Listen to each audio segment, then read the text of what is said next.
So, ngayon, we're going to unbox yung in-order natin sa Lazada. So, let's see kung maganda ba siya o hindi. Ito po yung tinatawag nilang safety gear. Okay.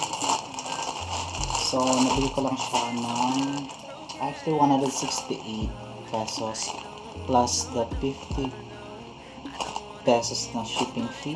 So that's a total of $280. I mean pesos. So ito po siya. So bubuksan po natin, okay?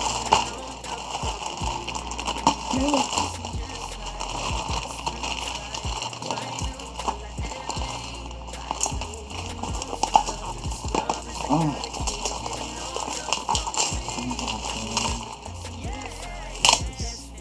Small size.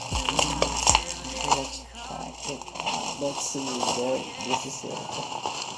Oh, kita niyo ba yan? See? So, alam niyo naman siguro kung anong function nito.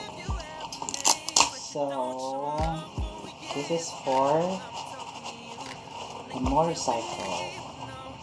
So, if you're going to drive, make it sure that you're self-protected. Okay. Always think safety first.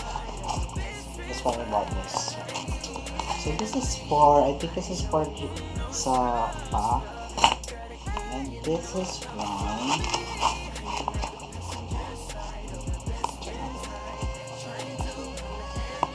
Wait lang.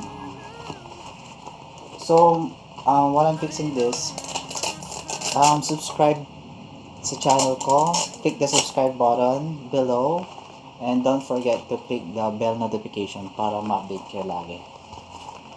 Alright. Yeah, this is for the elbow or sa arms. Well, this one is for the feet. So, sa next vlog po, makikita niyo po ito kung paano ko siya isusuot. At maganda naman yung quality niya. As you can see, okay naman siya. So far, it's worth it. So anyway, thank you for watching and you have a good day. Bye.